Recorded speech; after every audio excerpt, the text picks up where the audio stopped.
Hi everyone! Sumayin niyo nawang pagpapala at kapayapaan mula sa ating Panginoong Hesukristo. Okay, Matthew chapter 16 verse 15. Sinabi ng Panginoon, kayo naman, ano ang sabi ninyo, sino ako? Tanong niya sa kanyang mga alagad. Tinanong ng Panginoon ang kanyang mga alagad, sino raw ang anak ng tao? Si Jesus Christ ayon sa mga tao. May ilang taong nagsabi na siya si John the Baptist, may nagsabi naman na siya si Elijah, or si Jeremiah or isang propeta. So iyan ang sabi ng mga tao tungkol sa Panginoon. Pagkatapos tinanong naman ng Panginoon ang kanyang mga alagad, sabi niya sa kanila, kayo naman, ano ang sabi ninyo? Sino siya? Parang sinasabi ng Panginoon na nakasama nila siya, nakita nila ang kanyang mga miracle na ginawa at narinig ang kanyang salita. Sino siya sa kanila? Okay, tinanong ng Panginoon ang kanyang mga alagad kung sino siya. Ito'y pagsubok sa kanila. At ang katanungang ito ay hindi lamang para sa kanila, kundi para sa church at sa bawat isa sa atin. Sino si Jesus Christ sa buhay nating mga Kristiyano? Ano ang masasabi natin tungkol kay Jesus Christ doon sa mga taong wala pang pananalig? Ano ang masasabi natin sa ating mga anak, sa kabataan, sa generation ngayon tungkol sa ating Panginoon? Tinatawag natin si Jesus na Panginoon, ngunit wala naman tayong alam tungkol sa kanyang salita. Hindi natin isinasagawa ang kanyang mga sinabi.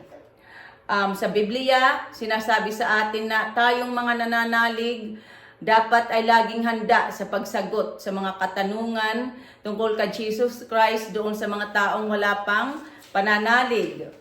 Kaya't napakahalaga na nag-aaral tayo ng Bible, lalo na pag Christian tayo. Kailangan makilala natin ang Panginoon. Makilala, ibig sabihin na malaman natin ang kanyang salita at isagawa ang kanyang mga sinabi. Sa John 14 verse 21, sinabi ng Panginoon na ang tumatanggap sa mga utos ko at tumutupad nito ang siyang umiibig sa akin. Sinabi ng Panginoon na ang umiibig sa akin ay iibigin ng Ama, iibigin ko rin siya at ako'y magpapakilala sa Kanya. So, hindi natin makikilala ang Panginoon kung hindi natin pag-aaralan ang Kanyang salita. Hindi natin siya may pangangaral sa ibang tao, hindi tayo magkakaroon ng courage upang ipangaral siya kung hindi natin siya kilala.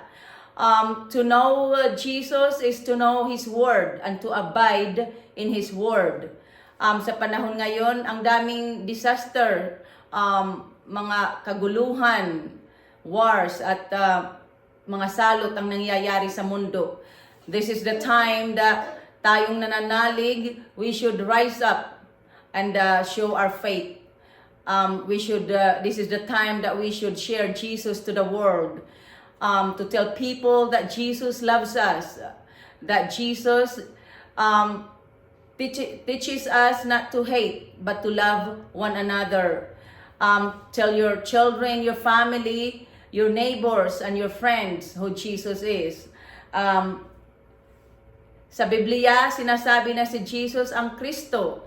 Ang Kristo, ibig sabihin ay tagapagligtas. Si Jesus Christ ang ating tagapagligtas. Si Kristo, ang anak ng Diyos na buhay, according to St. Peter. And in Revelation chapter 22 verse 13, it says, Jesus is the Alpha and the Omega, the first and the last, the beginning and the end. And in 1 Timothy chapter 6 verse 15, it says that Jesus is the blessed and the only sovereign, the King of kings and the Lord of lords.